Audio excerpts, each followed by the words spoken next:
the like button, ladies and gentlemen. Let's go to the next portion of this. So there you have it. We've costed our meal program, 1 meal per student per day. The RIDE program providing a subsidy up to $2,500 per week for 20,000 students. And the First in Family scholarships, which would reach over 6,000 students. And we've costed all of that out. Before the next Prime Minister continue, you see, I was watching a video from a young lady in Africa, and she said that we, the people of Africa, the government has to make agriculture attractive. So, you know how this beautiful young lady on the screen right now look with her natural hair, smiling, clean with the produce and the presentation. This is good. This is good. The next level is what the Mr. Hubert Ryan Williams said, right? The farming in St. Thomas is going to be so attractive under him. A big bank. When they see the money start roll out into them bends, that's what makes agriculture attractive. Because you see the youths them now, if you're not show them, you know, them not interested, you know. So when you can show them, say, alright, Bridget, I'm a farmer, and you see what I'm driving? Yes, but the work is hard, you know, but you see where I'm living? That, ladies and gentlemen, is going to encourage more farmers, you understand, and more young men to want to go into farming. And with the government looking to really give back to the people in terms of the allocation of lands and housing programs, trust me, it's all coming together, ladies and this is the government. I'm telling you, the plans that they have, it is really touching on everything, and I can see the vision. I don't know about anybody else, but I can see it. I can feel it. I can taste it. I cannot wait to have it. Alright, so let's make sure we're ready to vote, ladies and gentlemen. We only have 5 days to go. Let's continue. The data that we have. I now move to agriculture. We have a proposal to establish an agricultural development fund, and we have looked at the average annual food import taxes levied, and we've applied a percentage to that, and we've arrived at a 2.5 billion annual amount, which is really from the existing tax base that we would specifically earmark for this agricultural development fund to give our farmers the support they need to be productive, to move forward. And that is within the envelope that we are able to fund, as I've said. I should mention that yesterday in Parliament, the government brought a bill to amend the GCT Act to remove GCT from food imports of fresh produce, vegetables and meats. And it was the intervention of the opposition that caused the government to suspend debate on that bill. And that, is important to note, because when that GCT is removed from those imports, any of those goods that compete with local domestic farmers are going to be have an advantage which they don't currently have now, and make life even harder for our farmers to survive. Next slide, please. Small business. We can't just move past that. Thank God for the PMP. Mighty God of Daniel. Can you imagine if that bill was passed yesterday? It was premature, like the opposition leader said, soon to be the Prime Minister of Jamaica. It was premature, right? So thank God for them for being, sharp in raising the questions that he raised. You understand? Thank God for the future Prime Minister for being sharp, because that bill would not be helping our farmers. Mighty God, let's continue.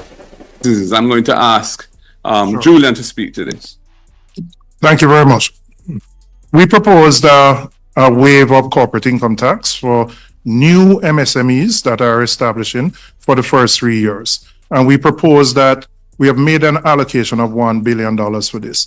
If we got data from the Companies Office of Jamaica to look at the number of MSMEs, a number of companies that are established each year, and that is in the region of about 5,000 new companies per year on average over the last 3 years. Now, not every single company is going to pay taxes initially in their first year or necessarily make a profit. But we made an assumption that, let's say, 60% of them would actually make a profit.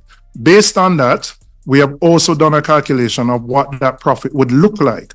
And so the loss or the impact on the Treasury for offering that tax waiver for 1 year is $1 billion. Nowhere near the $11 billion that the minister has announced. And I want to remind the country. Shame on you, Fayval. Shame on you. Embarrassing. We need some milk. Shame on you, Fayval. What General said? Yeah, man, they were very vigilant. Very vigilant. Shame on your, Fayval.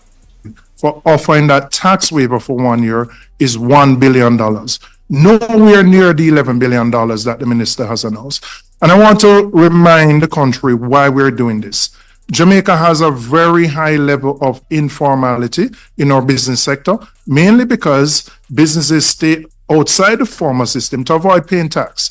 We want them in the formal system because even though you're not paying corporate income tax, when you're in the formal system, you'll be contributing to GCT, you're employing people, your payroll tax. There are a number of other benefits to companies coming into that formal system.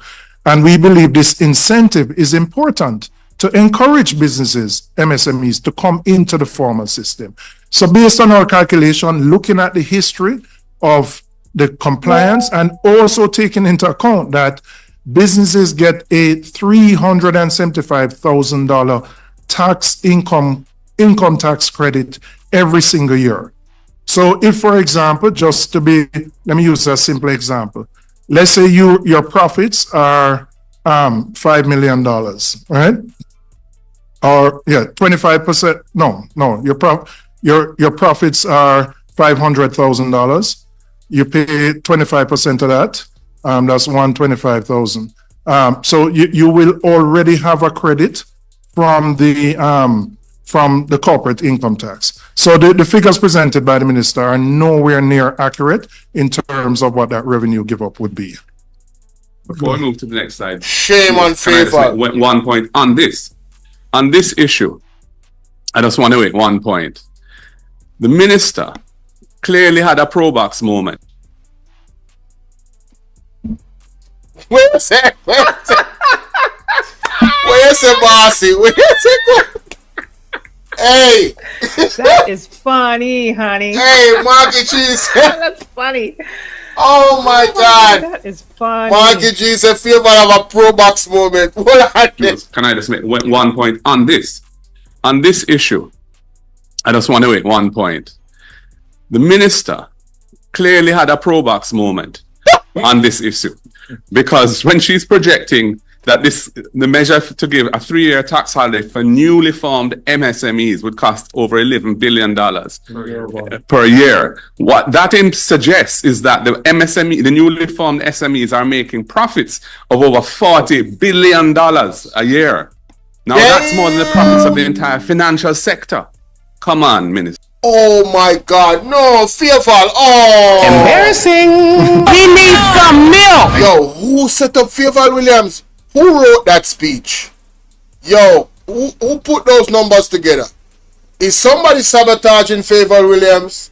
Bro, she couldn't be that off. 40 that she really said? Oh no, play that back. Oh. To give a 3-year tax holiday for newly formed MSMEs would cost over a moment. Jules, can I just make one point on this? On this issue, I just want to make one point. The minister clearly had a pro box moment on this issue. Because when she's projecting that the measure to give a 3-year tax...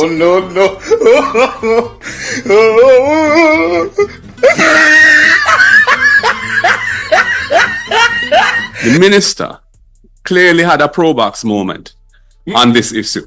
Because when she's projecting that the measure to give a 3-year tax holiday for newly formed MSMEs would cost over $11 billion per year. What that suggests is that the newly formed SMEs are making profits of over $40 billion a year. No, what is key to note, to show you how our numbers is off, these are newly formed businesses. Now for a newly formed business to be making over $40 billion, Mighty God, 40 billion? newly formed businesses, SMEs, small businesses, collectively is making the newly formed ones. That in itself shows you that that was off. That was way off. Fayval, oh my God, Fayval, no. No, Fayval. Take his microphone. Fayval, I'm Just a ushering minute. you out, Fayval. Just a minute. Yeah. Take his microphone. Nah, Fayval. Usher him out. Nah, you gotta go. Usher him Yo, out. somebody take Fayval Usher him microphone. out. Anytime Fayval take the microphone in Parliament, somebody take our no, this bad. Now that's more than the profits of the entire financial sector. Is that the MSME, the new to give a 3-year tax holiday for newly formed MSMEs would cost over $11 billion per year. What that suggests is that the MSME, the newly formed SMEs are making profits of over $40 billion a year. Now that's more than the profits of the entire financial sector. Come on, Minister. Stop misleading the public. Yeah. I want to go next to a sector that has provided Cervix in women continues to claim so many lives of Jamaica's women. We will launch a national screening program to identify the diseases that are the top killers of Jamaicans and treat them early and more effectively. No, your numbers are joke. Joking that. Prevention and early treatment are easier, cheaper, and more effective than late cures. They specialize in gimmicks. We specialize in real solutions to bring lasting change.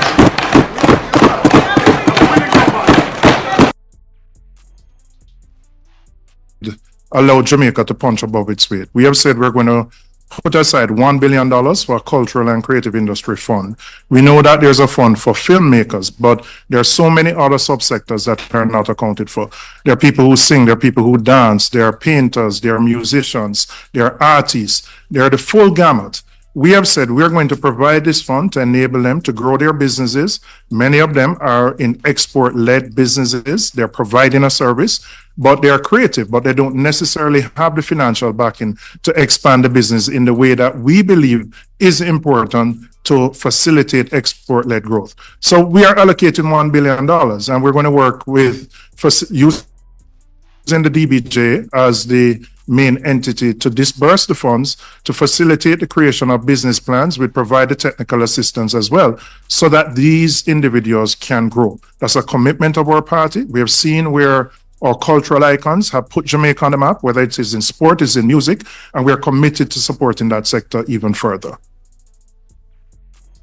No, I am very excited about that because that is speaking to the era that we are.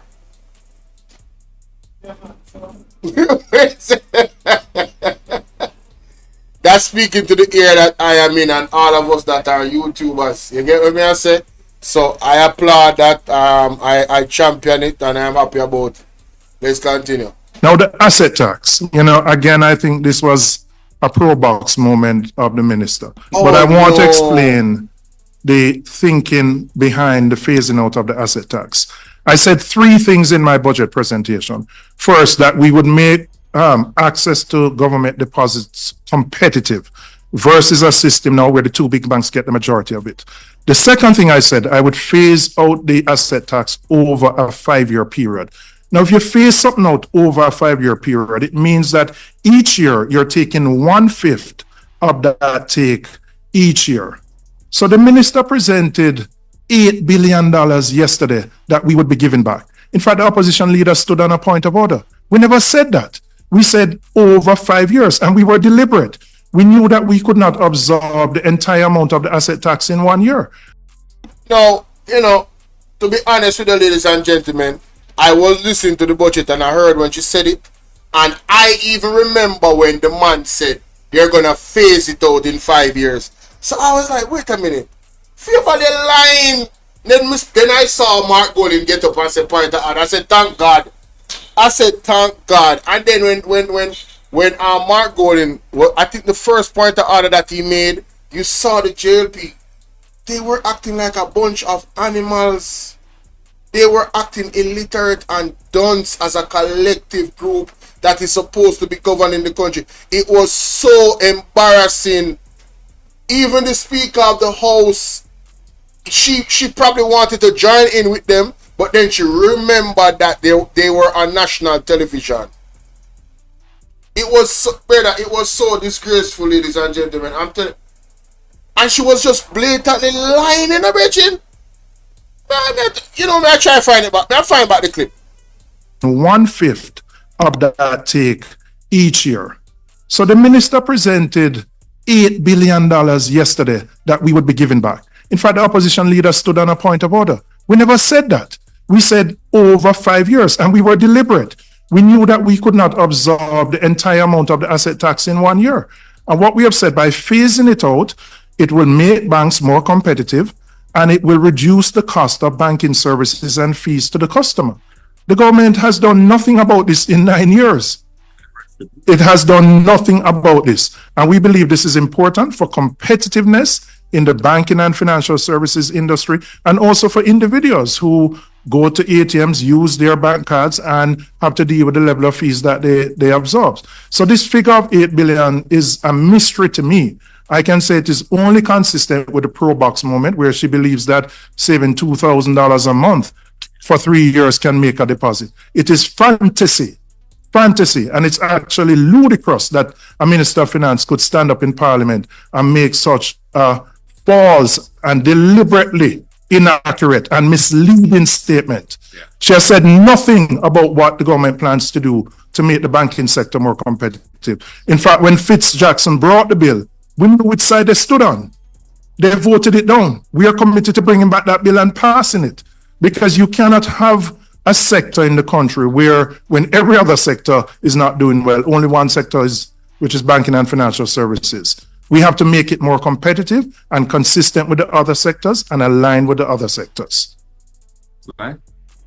That's a sound argument. Okay. Let's go to energy Thank now. you, Julian. We move now to energy.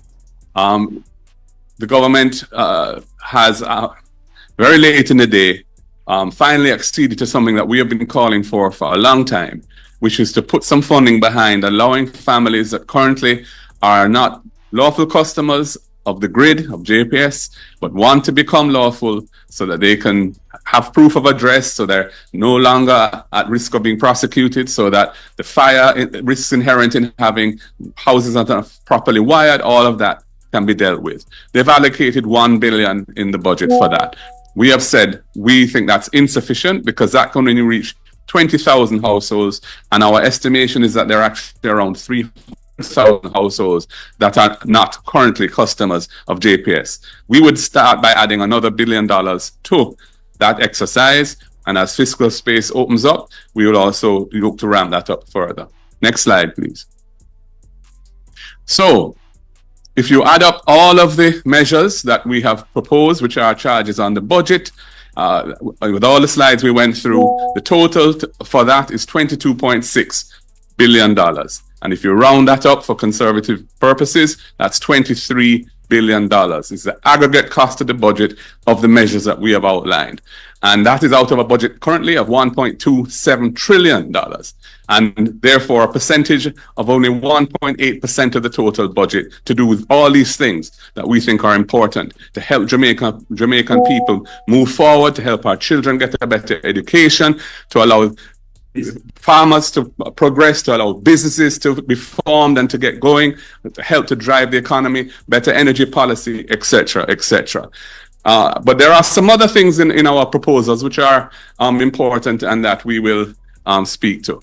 As I've said, there's $360 billion of discretionary expenditure in the coming year's budget.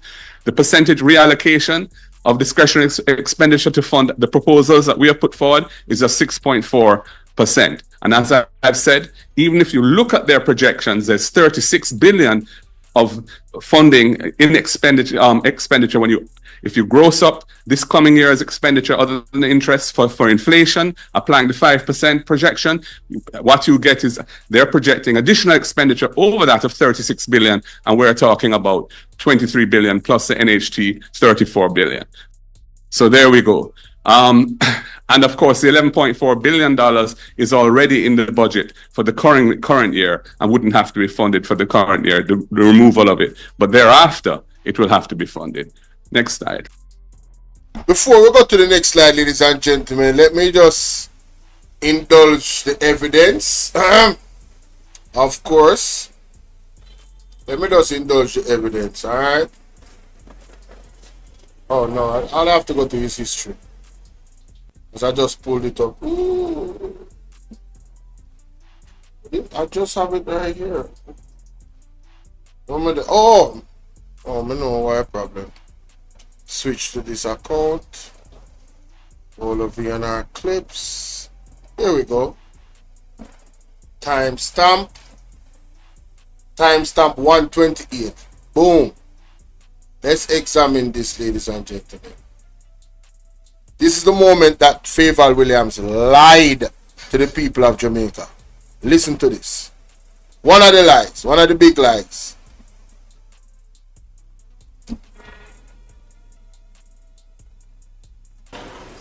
The spokesman on finance said that they would pay back the asset tax that is levied on the financial sector in 5 payments. So first, Madam Speaker, the spokesman on finance would have to stop taking the asset tax before he can start paying back for what was taken. Otherwise, he would never finish paying back.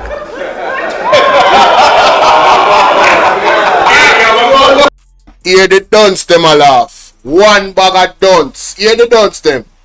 Embarrassing. Hear the dunce. He needs some milk.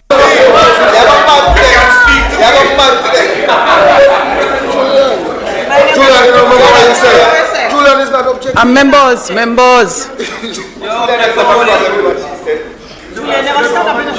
A point of order. The member for South East St. Andrew said nothing about giving back asset tax. He talked about phasing out the tax over 5 years, not giving back the revenue already collected in 1 year. The minister is again misleading the House, and she must stop doing it. On securitization, I never said that securitization is in itself wrong. I said the use of the proceeds to fund the recurrent budget, using future revenue to meet today's expenses is what is wrong. And she's again misrepresenting the position. So, Leader of the Opposition, members, please, Leader of the Opposition, I hope you will appreciate that this is not a cross debate. And members, I'm ruling, and the ruling stands. So, Opposition Leader, you have been allowed the leeway to rise on a point of order twice to offer some clarification to what was said. Members. Not even going further. Not even going further with them. Let's continue. Next slide, please. Okay, so the current year, the removal of it, but thereafter, it will have to be funded. Next slide. Next slide, please. Okay, so as I've said earlier, we will deal with the NHT revenue that we'll be giving up by giving up the 11.4 billion out of the incremental growth of revenues that is projected in the fiscal policy paper itself, $240 billion of additional revenue with no new tax measures over the next 4 years. Thank you. Next slide. We have some other proposals that we want to speak to. So as Julian in his presentation said that we want to have a special deal for our senior citizens when it comes to their water rate. We want to provide them with a flat rate. How will we do that? Simply put, we will look at their past consumption, we will average the last 3 years, and as long as it appears normal and that there were no leaks and so on, we will work out what their average consumption has been. We'll apply the normal rate to that and then give them a discount, and that will be their flat rate. And we will monitor that as we go along to make sure it achieves our policy objective. Next item is the matching grant to businesses for training. That will be funded out of the HART NSTA, which is a strong body that gets On every month, it gets flows coming in from employers, contributing to it. So it has solid resources and it can afford to do this matching program out of its resources without being a charge on the budget. The employment tax credit. This is an important thing because this is an incentive for employers to bring persons who are on contract work, informal forms of employment, which is an abusive measure as used by some employers, not all. We want to encourage them to bring those workers into formal employment so the workers get their full range of benefits that were hard won in the past, and many of those benefits were created for them by the People's National Party, and we want them to enjoy those benefits. So the employment tax credit, we're proposing to move that from 30%, which is where it was when we introduced it back in the last PNP government, to 40%. We anticipate that to be a revenue positive measure, not a cost to the budget. Next slide, please, and I'll explain why. First of all, it will boost tax compliance by companies, which has been the experience so far with the ETC, the employment tax credit. And by formalizing employment, it will also bring more employee-related revenue to the government. When the ETC was introduced 10 years ago, a significant growth in corporate taxes were experienced as a result of that tax incentive. It's one of the things that from time to time one has to point out, that actually a properly designed tax incentive can in fact increase revenue by changing behavior in ways that generate more revenue. And we anticipate that that will be the case with this ETC measure. And we want to give the employers this incentive because we want to regularize employment across Jamaica. So we don't have so many of workers in Jamaica not getting the benefits that are intended for them, leave with pay, etc., etc. And the other one, of course, is the deposit fund for young people up to 35 years old who want to buy a house but can't afford a deposit. The $1 billion that's allocated for that, so they can get grants towards their deposits of up to $500,000. And that will be funded out of the NHT itself. That will not be a charge on the budget. And of course, by discontinuing the extraction of resources from the NHT of $11.4 billion a year, the NHT will have significantly additional resources to do all the various things that we have in mind for the NHT, many of which I pointed out in my budget presentation. That's it, I think. I want to say something about DBJ. Yes, and then I have some closing remarks. The minister announced yesterday that the DBJ would review and reform the way it provides loans to the MSME sector. Now, we made a commitment that we would back end all of the fees that MSMEs have been required to pay upfront. For example, if you're taking out a $10 million loan, MSMEs were required to pay $500,000 upfront. That was an inhibitor to persons accessing financing. Now, 9 years into the tenure of this government, just a simple adjustment. And what does that say? Have they been listening to the business sector for 9 years? The MSME sector has been calling for this adjustment. It costs the government nothing. You know how many times we sit at Standing Finance and we see monies that have been sent to the DBJ coming back unused because people can't access it because of the onerous conditions. So belatedly, after pressure from our commitment and from the sector, 9 years later, this government has decided to make this adjustment. Is 9 years too late? Embarrassing. We need some milk. For them, leave with pay, etc., etc. And the other one, of course, is the deposit fund for young people up to 35 years old who want to buy a house but can't afford a deposit. The $1 billion that's allocated for that, so they can get grants towards their deposits of up to $500,000. And that will be funded out of the NHT itself. That will not be a charge on the budget. And of course, by discontinuing the extraction of resources from the NHT of $11.4 billion a year, the NHT will have significantly additional resources to do all the various things that we have in mind for the NHT, many of which I pointed out in my budget presentation. That's it, I think. I want to say something about DBJ. Yes, and then I have some closing remarks. The minister announced yesterday that the DBJ would review and reform the way it provides loans